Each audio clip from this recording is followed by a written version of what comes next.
And we're back. College Football Roundtable. The CFP rankings have been released. We've got pissed off people from Notre Dame. We've got pissed off folks when it comes to the bowl games that a lot of teams are turning down this time of year, which is fascinating because a lot of them are 5-7 teams that get in because of APR.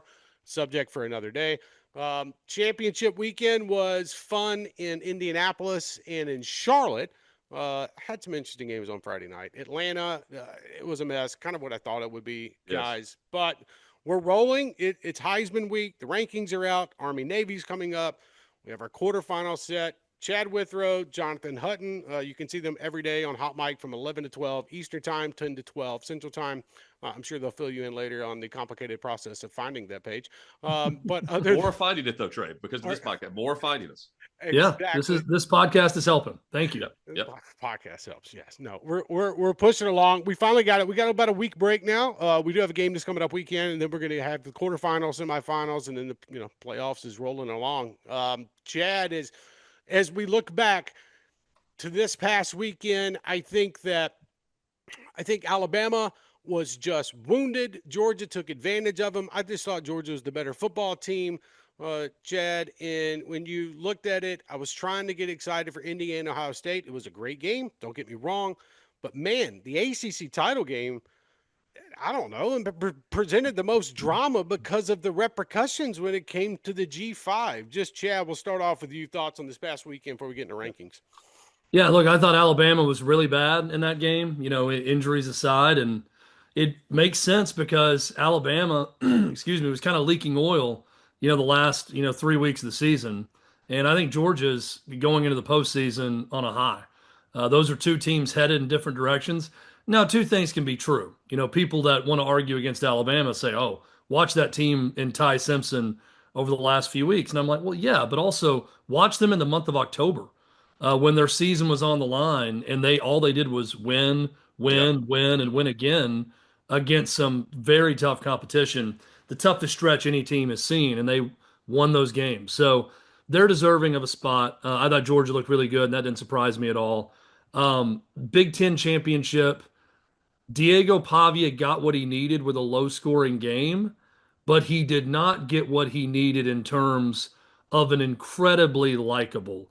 And I'll go ahead and say it. He's more likable than Diego Pavia to a vast majority, I think, of Heisman voters. I think Pavia has turned some people off here lately with the trips to Vegas and everything else. But I hope the Heisman voters do the right thing and they don't vote on likability. They vote on who they think is the best college football player this season. But Mendoza had a big moment. Kurt Cignetti had his moment. Congrats to the Hoosiers. But Trey, I'm with you. Biggest story was Duke getting up 20-10. Everyone thinking the game's over. 4 minutes left. Virginia scores. They get a stop. They score again with 20 seconds left. And you're thinking it's over. Virginia's going to go ahead and win this thing in overtime. And Duke comes out and wins the thing in overtime, which completely shook everything up with the college football playoff bracket. Yeah, that Chad and Jonathan, that was the most interesting part, is because we watched on Friday night. James Madison took care of business. Tulane takes care of business. Okay, so those two are set up. And then, yeah, dude, I thought the Duke game was over. Like, I was like, all right, this is a wrap. The Big Ten, Ohio State misses a field goal. Indiana's putting it away. Mendoza, Hutt. All of a sudden they get to overtime. Duke's kick takes care of business and causes the chaos that we were kind of hoping for, to be honest with you. And looking back at it, I don't know if you agree with Chad or not about the Mendoza factor, and it's he's the flipping Hoosiers. But I will say this, Hutt. There were a lot of people in Atlanta for the SEC title game. And there were a lot of national folks that joined me that we talked about. They were in on the Diego situation. Yeah. So I'm curious to see how much Saturday night in Indianapolis helped Mendoza. Well, I think Pavia's getting the credit for the turnaround at Vandy. Right. Cignetti gets the credit for the turnaround in Indiana, not the quarterback. Yeah. That's the perception. So that helps Pavia. I'm with Chad though, and I said on Hot Mic, he won the Heisman with the post-game interview. I felt like, I really that felt like college football to me. Yeah. Like that's just it's a mentality that it didn't feel like it was about the money and the power and the structure and the playoff, all that. Yeah, and Hunt, to be clear, I think we're both saying kind of the same thing. It's more a positive about Mendoza than a negative about Pavia. I don't want to make it like everybody hates Pavia and loves Mendoza. I just think Fernando Mendoza, it's tough not to love the guy based on that post-game interview and what we saw. Yeah, and I see that. I'm like, where was he all year? Because Pavia's out trending on social media. I mean, you know what I mean? Like, I want to learn about those players. Like that's a personality for Indiana to push. And I don't know. He's great when he's on air. We don't see him enough. I thought that's why everyone latched onto it. And they're the national storyline. They got the spotlight there. Indiana's deserving of that spotlight. So is Mendoza. Big storyline there. But I felt like we didn't hear or discuss the magnitude of the ACC championship game enough. Mm-hmm. And that's because we assumed Notre Dame was in. Miami's in because of the result of that game and BYU losing. Right. And James Madison got the spot instead of Virginia.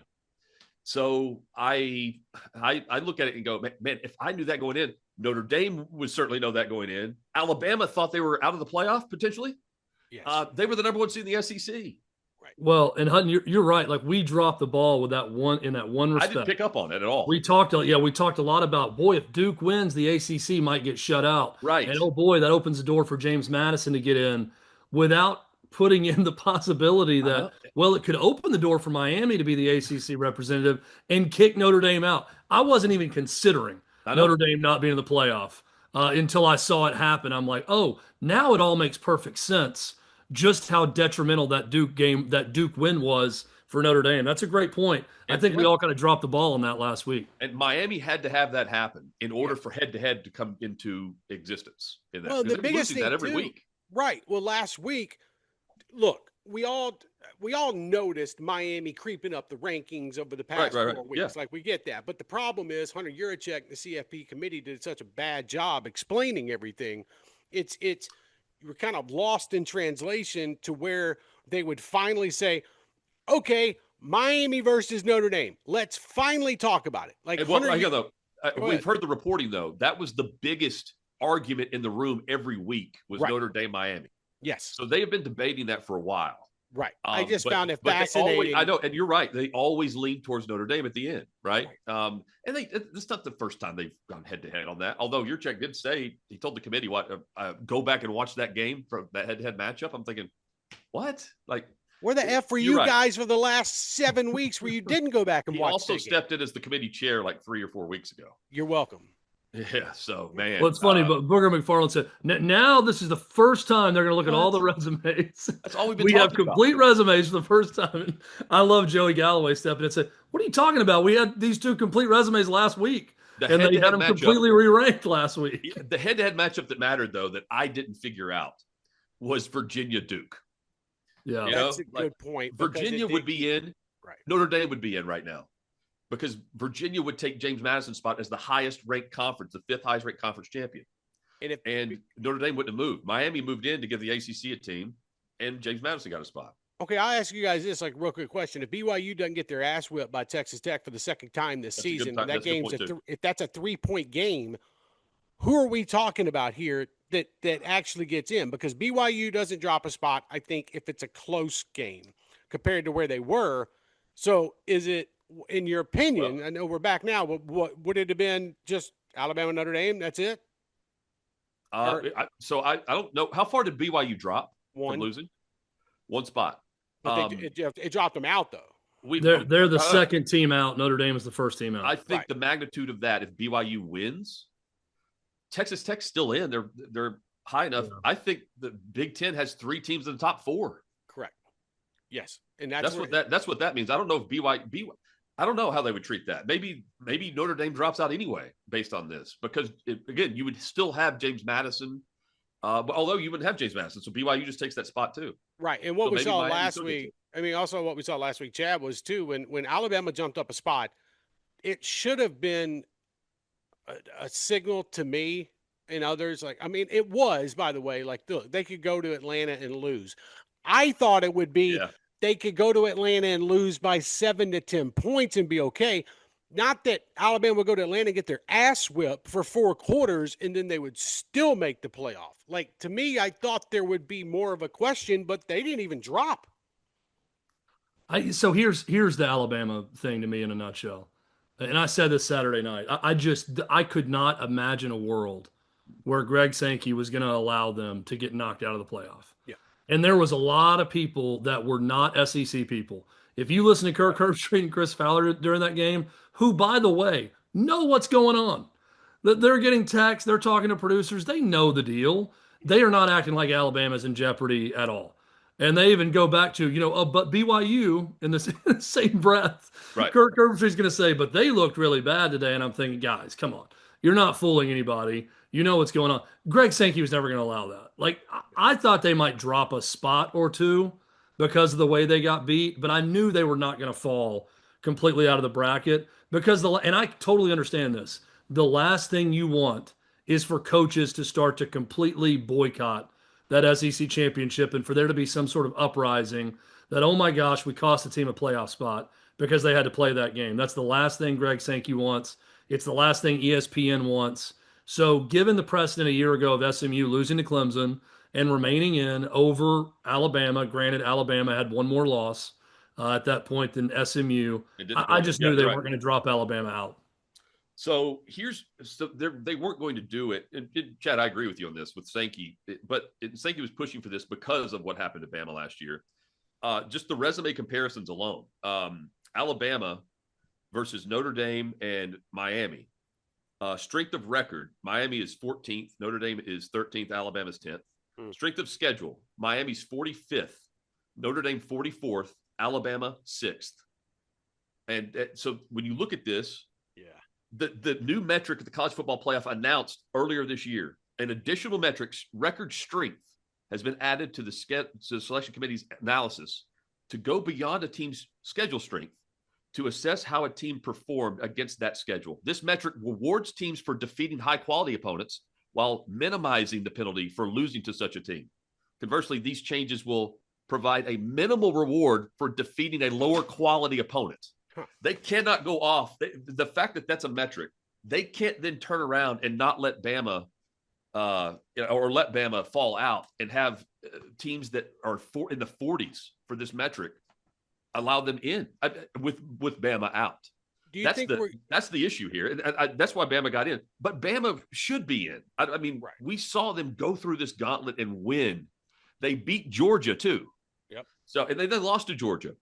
So I like that argument a lot more than I like them saying that they were injured and hurt. Look, I'll say this. A lot of teams that lost their quarterback. Well, I'll say this about the conference championship weekend. Being in Atlanta, I got there Thursday night. I did fanfare stuff, scene setter stories on Friday and Saturday. It did not feel like SEC championship weekend anymore. It didn't. There was the Is that because of the two teams that just are always there, or is that because people don't like the game? I think it was also the fact that both teams are probably in the playoff, guys. I think there was a lack of excitement. If Texas A&M was there, that might have changed things a little bit. But I think so I had multiple conversations with folks at the network and even in the SEC where the mindset, and it goes back to spring meetings, and Greg Sankey kind of talked about this. Are we going to get to a point now where SEC title weekend is actually going to be, okay, that game is an exhibition. Fine. Whoever is in, they're in the college football playoff no matter what. They don't even have to play. But then you're going to have 2 play-in games. Yes, they will do that. And you've got to you have got to draw more excitement to these conference championship weekends, because I'm telling you guys, there were probably 10,000 empty seats in the stadium. I'm not going to sit there and act like I looked at each single one, but I could just tell how sporadic it was. The excitement level wasn't there. The ticket prices were dipped. I mean, they started at $750. They ended up at $120 just to get in. Like, we're losing excitement for these title games. And I've been, Chad knows this has been on repeat in an echo chamber for me with the money that's going to be made with the play-in. They're going to have 2 games, 6 versus 3, 4 versus 5. You win the SEC based on your SEC record and tiebreakers in the regular season. You get the bye week, because if when they move to 16 teams or beyond, they're going to start playing this upcoming weekend, would be week 1. Yes. Of the college football playoff. No buys in this. Everyone's hosting a game. You'd go to Georgia, you go to Bama. This would be the reward for winning the SEC. You get the bye. Big Ten can do it too, by the way. The other conferences can't do it because they're not going to be guaranteed as many teams in the playoff as the SEC and the Big Ten will be guaranteed. Not up to 4. So they can't do it this way, where you're guaranteed 2 for winning your way in, and then let your champion in too. The only conferences that can do it are those 2, and they are going to make a shit ton of money off of it because the networks will pay for that. It's extra programming, and if ESPN wants to, they can outsource the second game.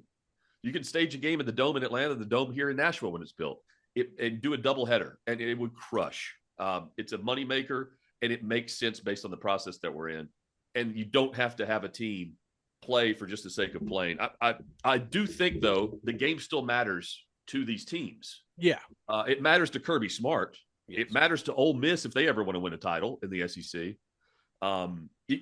It does matter, but not to the way it used to. And also, last year is a great example. Texas, if they were going to continue through the college football playoff, would have played in Atlanta 3 times. Yep. 3 times because they played in the SEC championship game. Fans don't want to do that. That's a lot of asking on that if you want to travel and watch your team. And I Hutton, would what rather you're talking watch my about team in the college football playoffs now instead of the SEC title game. Hutton, what you're saying is 1 versus 4, 2 versus 3. No, I'm saying 3 versus 6, 4 versus 5. 1 and 2 have a bye week. Right. Okay. Yeah, because they'll be playing this upcoming weekend. I think that if you add more games on that Saturday between the top SEC teams or top Big Ten teams, they will be watched.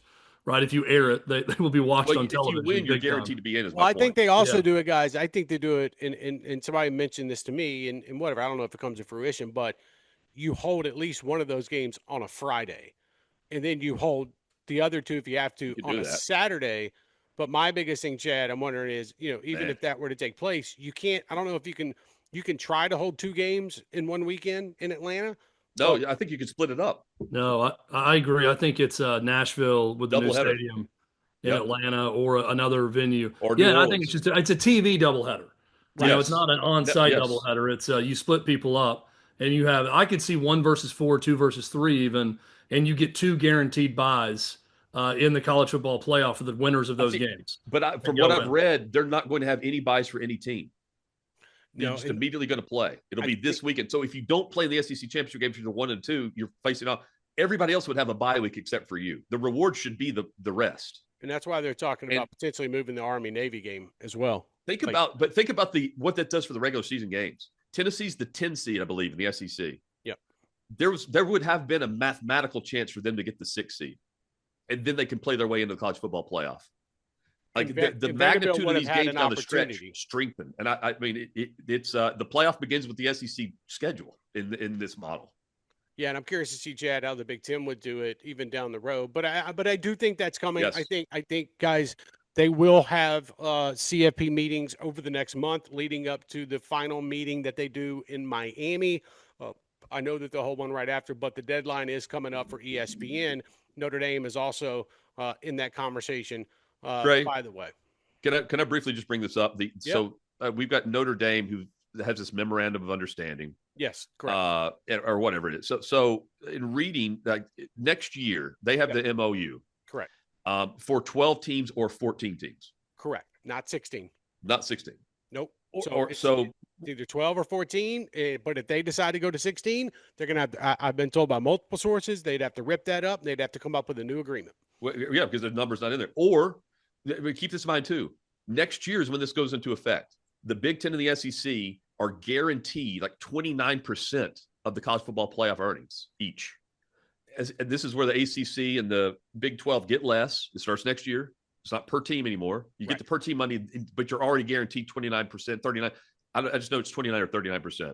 I tried to look it up and I can't find it. Yeah, that's what it is. But this is where, so Notre Dame is always guaranteed their full allotment. They don't split it with anybody. And now you've got the conference guarantee. So yes, like everybody's taking in something next year. I don't think we realize that either. The guarantees also fall out. And it's the group of 5 get a very low percentage of the earnings here. Yeah, if anything. And Chad, okay, so Hut brought up Notre Dame, Chad. So let's talk about it. Oh yeah, let's do this. So, Notre Dame is sitting around at the facility yesterday, pretty much thinking they're in. And I understand why they thought that. Don't get me wrong. That's not lost on me, Chad, because of everything that happened over the previous couple of weeks. And then they get the bombshell dropped on them. Marcus Freeman is talking to his players. He's polling them. Hey, guys, do y'all want to play in a game that's not CFP related? They say no. And I do know from talking to sources, there would have been about 15 stars, and I use the word stars loosely here, that would not have played in the Duke's Mayo Bowl in Charlotte. No offense to Duke's Mayo Bowl. I love it. But, Chad, just your overall reaction to the Notre Dame part of it, and then especially when you have the AD come out and is just chastising the committee for everything that transpired. And the ACC, by the way, because the ACC decided last week they would just run the Miami Notre Dame game on a loop on their own network, Chad. It's I've weird. got thoughts on that in a second. Chad, Yeah. Chad's got great points on this. They look like entitled children. They live in a fairy world that the rest of us don't live in. Notre Dame people in general, when it comes to this. I am sympathetic to them believing that they were going to be in based on the committee's precedent the previous 5 weeks. I think we all are. But they didn't think that we didn't play and Miami didn't play, so obviously they couldn't swap us, right? And then they did. But let's not pretend that it wasn't a debate. I mean, we saw 3 teams mentioned all day. We didn't see Vandy mentioned in any debate. They were out. We didn't see BYU mentioned. Once BYU got killed, there were 3 teams discussed. You could not turn on a television on Saturday night and not see comparisons between Alabama, Miami, and Notre Dame was the third. They knew they were up for debate. They knew it. Yeah. So they can sit there and pretend like we were blindsided and this and that. And I get that based on their previous rankings, they were upset. But you also have to make the decision, who is in charge if you're Notre Dame? Like, are the players getting paid? Yes. The coaches are getting paid. Yeah. This is not a player vote. I really want someone to have the courage to step up and say, guys, we're good at playing football. We have an opportunity in front of us to go prove the naysayers wrong for one more game. We're going to go play with whoever's going to play. And if you've got a first-round draft grade or a third-round draft grade, or you're transferring from Notre Dame, we will have meetings with you and discussions, and we can talk that out. I can't force you to play. But everyone else that's young on this roster, we're going to go get 15 more practices in. We're going to get ready to go play a bowl game, and we're not going to sit here and raise our hand to an elementary school class and say, who wants to work and do schoolwork, or who wants to go on recess? Oh, my God, man, Iowa State and Kansas State. Raise our hand. We want out of here, guys. We don't want to be around for the month of December. Of course they don't. Yes. But that's not what they're getting paid to do. Like, this is so much more transactional now in college sports, and it kills me the way these grown men look so weak around their players constantly. I hate this for Notre Dame. It makes them look like big old babies, and now they're spinning it to, well, the only way to hurt ESPN financially. You're not hurting ESPN financially. Whoever gets played in that bowl game, it's going to be watched. Okay? You're not really doing anything. All you're doing is throwing a temper tantrum. You're reacting emotionally. You didn't think it through. And now you're costing your players. And I don't like it. And I think it's a really bad look for Notre Dame in all of this. Denied a bowl game. Were they denied or did they decline? That's what you could ask. Right. Look at it from this perspective. They look bad because they didn't think this through. Chad's right. I think they can crank it up another level. I would go talk to Vandy. Vandy called them last week. Clark Lee confirmed it. Called them last week looking for a game. They were going to go to Costa Rica and play it, or Hawaii, because they can go play it there, and they don't need NCAA approval to go play that game. And find Peacock to go stream it, or whoever, and prove it. But Notre Dame didn't feel like they needed to play. Right. Vandy did, because they've been locked in at 14. Yes. So I understand what Notre Dame's saying. Meanwhile, Miami knew they had to state their case. The ACC, this is where I wish there was a little pushback on Notre Dame's statements and interviews. Of course, the ACC campaigned for Miami, for Duke. Yeah. Also Duke. If Duke wins, they want their champion in the fucking playoff. Right. And so ACC doesn't receive a percentage of money when Notre Dame gets in the playoff. They don't receive a percentage of money at the end of things. Notre Dame got $20 million last year for making it to the title game. Right. ACC didn't get any of that. So, of course, they're going to campaign for this. It's also the final time that they can lobby and campaign for their bigger percentage of money. It goes into effect next year. Notre Dame's going to be guaranteed that the MOU. I just wish there was understanding of what's at stake here, because the ACC doesn't view Notre Dame as a conference member. Yes. So why Amen. campaign for them? You're taking a spot. They want their conference champion in the playoff, and Duke won their conference, and they didn't get in. That's what they're campaigning for. Yes, they're campaigning for Miami. Cristobal did a great job too. If I'm Notre Dame, I'm pissed off that I didn't get out there and put my message out there enough. Well, and I think that they're also definitely heard this. Yeah, and well said, Hutton. I think, Trey, they're misapplying their own leverage in this whole thing. Bingo. Because they're all like, we're trying to protect ourselves from the SEC and Big Ten blocking us out. And I'm like, dudes, they could block you out today from a college football playoff if they want. They could make it a requirement to be in a conference. If they wanted you, and if you wanted to compete for a national title, they could force you to join a conference to do so, or you can have your own sweetheart deal with NBC and continue doing that and be ineligible for a college football playoff moving forward. They want Notre Dame involved. Yeah. Like, it's good for the sport if Notre Dame is involved. They've worked out a way and a compromise to make that happen. Notre Dame has a sweet deal, and they're complaining about it because they got their feelings hurt one time that they got jumped, and now Pete Bavacqua is going out and acting like, well, they have irreparably harmed their relationship with us for women's lacrosse and for, or is that field hockey? I don't even know if that women's lacrosse might be field hockey. Whatever, for women's basketball, men's basketball with our ACC partnership. And I'm thinking, dude, shut up. These conferences could band together right now and completely shut you out in the next contract if they wanted, or say you're going to join the Big Ten or the SEC, bottom line. Yeah, and so that's why they signed that MOU, is to protect that from happening. Yes. Notre Dame wanted that. Yes. So let's also say they're not lying or making stuff up when they say their value is extremely valuable for the ACC. They're being sued from FSU and North Carolina, right? Yes. Hey, let me be clear too. The Notre Dame brand is extremely valuable. I understand why college football wants them around. It is a national brand, and so we all understand that too. But it's also, if you made everybody angry enough, they could block you out. Notre Dame can't block everyone else out. They can't play in their own sport and their own league. They need the cooperation. The SEC doesn't have to have cooperation from Notre Dame. Well, they'll be fine. Same with the Big Ten. Yeah, but they've got a sweetheart deal. They also, as a part of this, comes transparency. ESPN gets to air their games in the ACC when they're on the road. Bingo. That is a huge deal for a conference no one watches. That's huge. Right. Look at the numbers that you got from Stanford Notre Dame last weekend, or the weekend before last. If they join a conference, it's a big deal to that conference they join. Yes. I mean, that's the thing, but that's they can force them to do that too, right?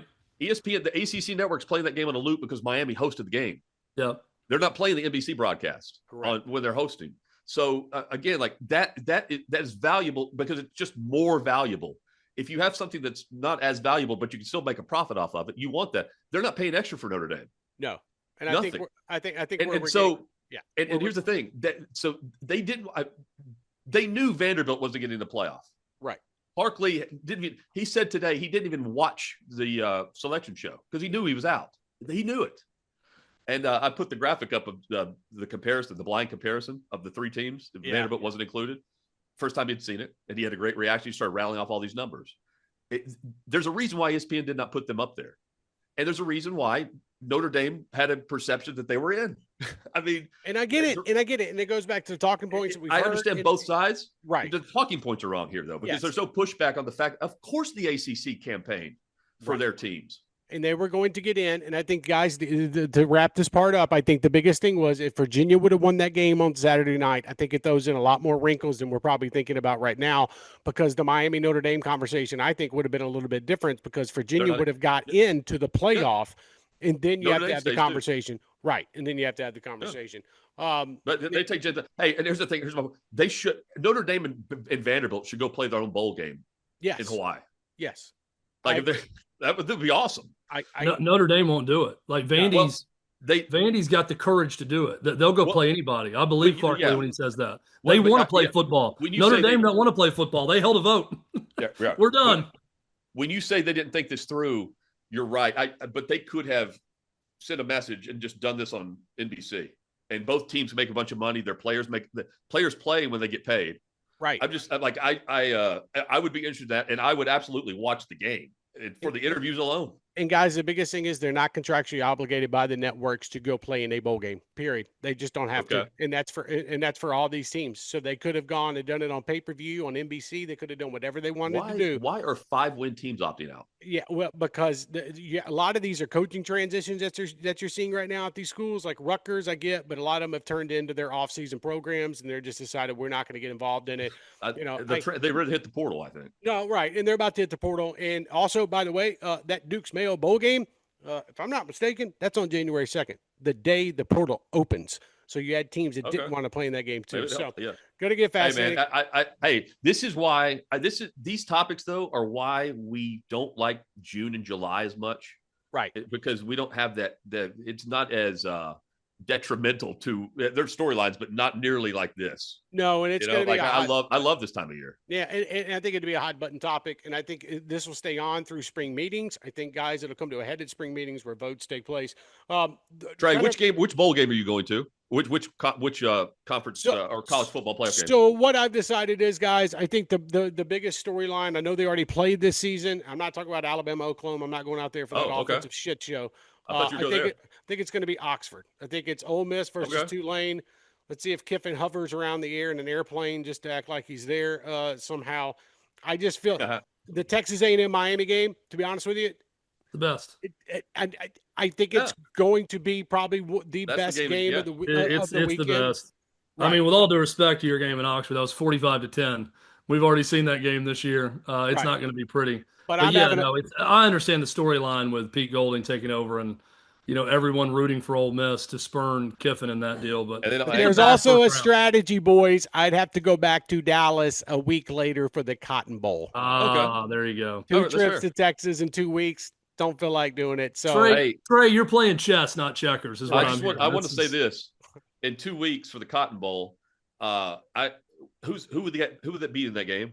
That would be the winner of the shit. You got me. Is it Indiana's game or no? No, Indiana's in the Rose Bowl. Georgia's in the Sugar Bowl. Ohio State. Okay. Ohio State. Yeah. So I'm thinking about this. Ole Miss's only loss? Yes. The winner plays Georgia, right? Yes. Ole Miss will play Georgia again. Hey man, Ole Miss gets Tulane. They got a great draw right there. And the craziest shit out of them all, if I'm being honest with you, is what could happen in Miami. Don't forget, Miami gets to host 2 games, the quarterfinal and the national championship. So you could have Oregon playing Texas Tech in the Orange Bowl in the quarterfinal game. Wow. Which would be fascinating to me if that were to play out. Now, who the hell from Oregon wants to travel literally halfway? Oh, no, it's not halfway, all the way across the country for that bowl game. So to me, it's going to be really weird. The Rose Bowl should be a lot of fun if that one is. But it's all about strategy. And, by the way, I heard there was like a little Christmas get-together in Nashville for our company. So that's where I'm going to drive through. It's a halfway point. You'll be here? All right, yeah, cool. So I can meet you guys. Yeah, exactly. So you got to get early, though. Hey, on the way out, just your Heisman. No, that's. I'm gonna leave that one alone. Big lunch will be a big lunch that day. Big lunch. Son of a bitch. It'll be what they call in New York an executive lunch for the holiday party. It's gonna be great. Yeah. At least I'll get a free soft drink. There you go. So our time would be brunch, actually. Yeah. Damn it. God, y'all are freaking killing me here. Okay. Just give me your Heisman prediction for Saturday. After it's all said and done, who's holding the trophy Saturday night? Hutton, we start with you. Chad, let's just say it at the same time. I think we're going to be different. Who's going to win? Or who do we vote this is for who's going to win? Well, no. I'm not. Yeah, who's going to win? I think we both. I think we all three agree. Diego Fernando will be there, and I think it's going to. I think Fernando Mendoza is winning the Heisman. Okay. I would vote Pavia. I think Fernando Mendoza is going to win. I would vote Fernando Mendoza for Heisman too. Okay. His season is too good. Indiana's story is too good. Pavia, Indiana's undefeated. Pavia was really bad against Alabama in one loss, and he was really only good for one quarter in their other loss. Had he completely balled out in those 2 losses and then Vandy still lost, I would see it. I think that Vandy's done a good job of riding the wave of a stellar 1 month of football. That may be the greatest 1 month I've ever seen from one player. when you start with that Auburn game on, it's Well, incredible for Diego Pavia. But I hang on. think Fernando Mendoza for the full season, leading them to an undefeated record, I'm taking Mendoza. They're doing a nice job on the pitch, by the way. The hats are cool. Yeah. Got one right here for Heisman for Mendoza. Shit, I didn't get one, and I'm a damn Heisman voter. All right, well, that pisses me off now. I'll just grab it when I get They sent Chad one, too. He declined. That seems about right. right. He's fine with it, but he's not going to rep. I went Notre Dame and I opted out, Trey. But this I took a vote in my house and I was like, give it to somebody else that wants it. That's a Vandy fan. Yeah, but think about what Vanderbilt. So LSU's defense. Look at the defenses they faced. LSU's defense was legit. Yeah, Auburn's defense is legit. One of the interceptions out that he threw against Bama was just a tip pass, I believe. Yes, in the red zone. He had a big fumble. I think that the best performance of the year against a good defense was Auburn. Like they wanted to shoot out against Auburn where their defense couldn't do anything, and he was great in that game. They're not credited. They're getting let down by. Honestly, I'm not even sure how much they were considered, to be honest with you. Which is that's the story. Right. But you have South Carolina and Missouri who lost their quarterbacks. Right. That's also factored in. But Alabama, once it factored in, that they didn't have their full roster. Like it tells all that. But Pavia he accounts for 71% of the offense. Right. On a team that is number one in total offense for any team in the Power Four. They are in the top 10 for points per game. They are legit. That dude talks all the talk, and then he goes out and backs it up. And these we have Big Ten football players right now who are saying it was tougher when I played at Alabama than now at Ohio State. Yeah, that's Caleb Downs. No, and Thank you. I get it. I think, look, I'll go ahead and say it because this show's going to come out it's going to come out after we find out the finalists, which is when we can start talking about it. I had Diego Pavia as my Heisman Trophy winner. I thought he did enough. I thought Fernando Mendoza, God love him for what he did against Penn State in the final minute and how he beat Ohio State this past weekend.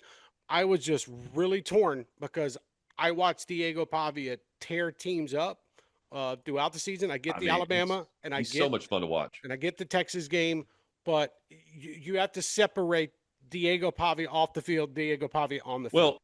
Well, but so you do. But keep in mind, he's cool. Like but not with the voters. The voters are an older group. I don't know how Chad. I don't have a vote.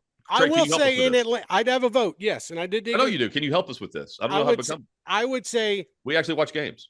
Here's what I'm not going to like. 80% of the voters in Atlanta this past weekend, and there were a bunch of national reporters there I talked to. And I'm not going to name names, so I can't name them. They were voting Diego Pavia until Mendoza played.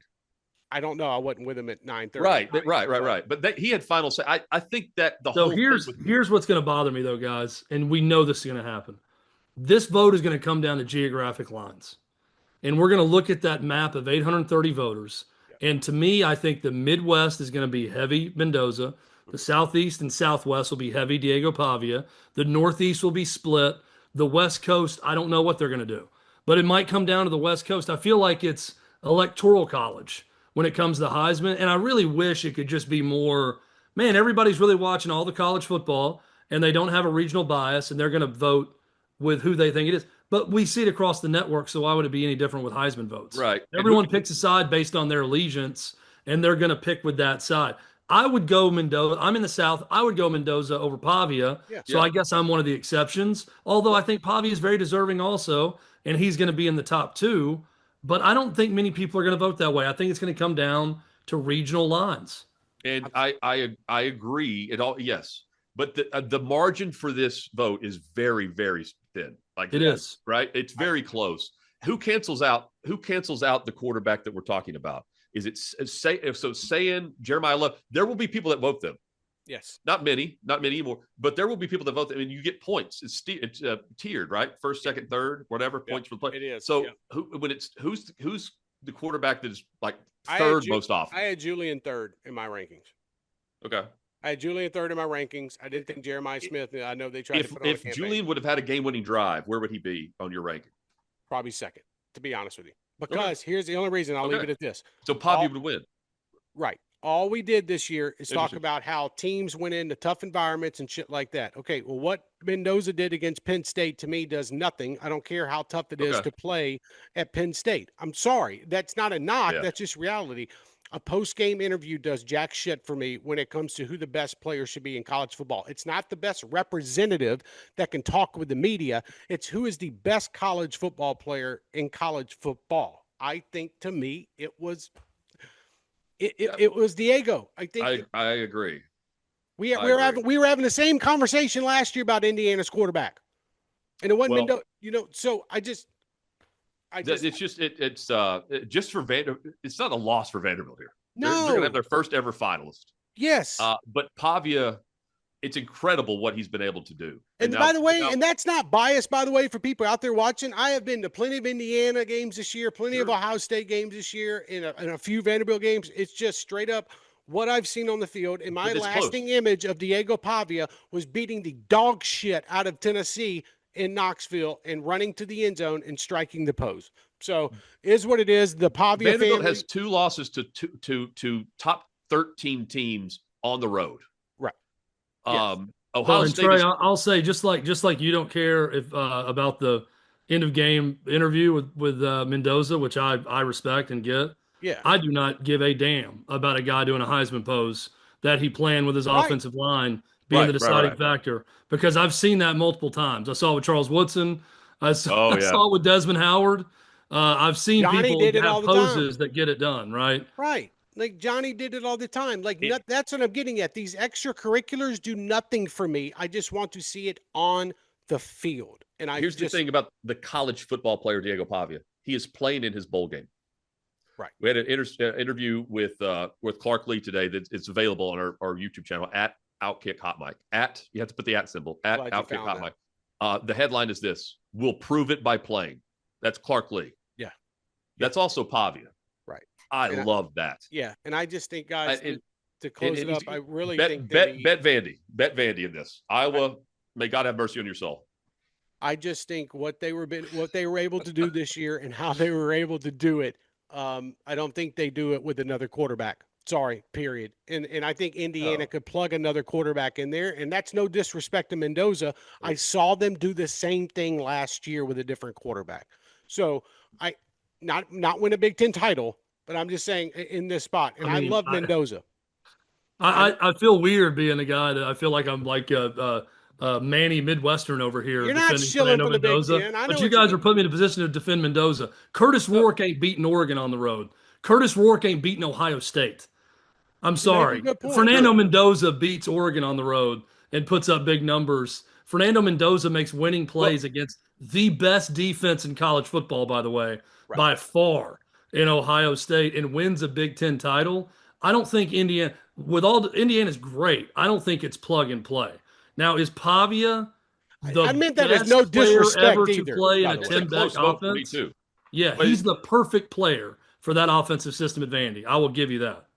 I'm just saying, as many shitty teams, and I know Indiana and what they did to go on the road to beat Oregon and go on the road and you beat Penn State and you won the Big Ten title, and I respect that. But the biggest thing that could have happened for Diego this past weekend is for that one to be a low-scoring game like we talked about last week. Going into the game, Diego Pavia is the betting favorite to win it. Yes. He came out not the betting favorite. Right. Fernando Mendoza, we knew that, though, I think. It was going to be one of those two guys.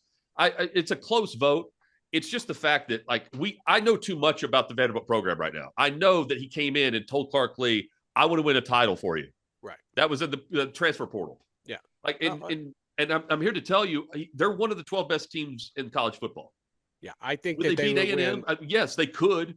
They could beat Ole Miss. They could beat Alabama. They could beat Oklahoma. They could beat BYU. They could beat Miami. Let's just go through teams that were up for discussion.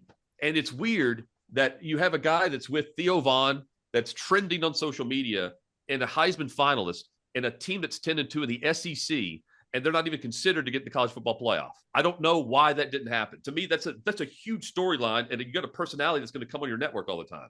Yeah. And they didn't use that to any reason whatsoever for the college football playoff push. Well, the best part about it is, guys, us sitting around here arguing. I hope other Heisman voters did the same thing over the last 2 days when they were putting together their vote and really started to break Not it sure. down. I don't think many are any football fans. Yeah, just don't vote with your heart or your location or your zip code. Well, vote with your mind. That's all we're asking. I think the three of us would do that. I think we're all speaking that way. Like vote with your mind, vote with your eyes, what you saw.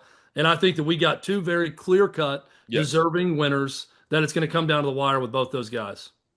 Yeah, it's going to be fascinating this weekend. Good luck to the New York City Police Department, keeping up with the Pavia family, starting on Friday night. Are they allowed in? They got to make a detour in Knoxville on Thursday for a court appearance for both brothers, and then they will be in New York for the Heisman ceremony. Okay. I'm not Morgan making Wallen's that very up, popular folks. too. I'm just saying. Right. Not making it up, folks. They will be in the Knoxville courtroom on Thursday. So it's fascinating. You need to go cover that.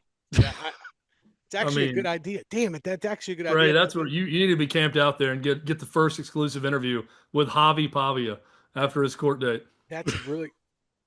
Yep, guys. All right, y'all have a good week. We're ending on that. We'll talk to y'all next week on the College Football Roundtable. Jonathan, tell everybody where they can follow you real quick on the way out. At Outkick Hot Mike. At this point, just rewind this and listen to it again. Hey, Trey, can't wait to see you for our holiday happy hour. It's going to be great. See you there. Save the Sprite for me. See you guys. Only 4 to 5 p.m. See ya. Yep.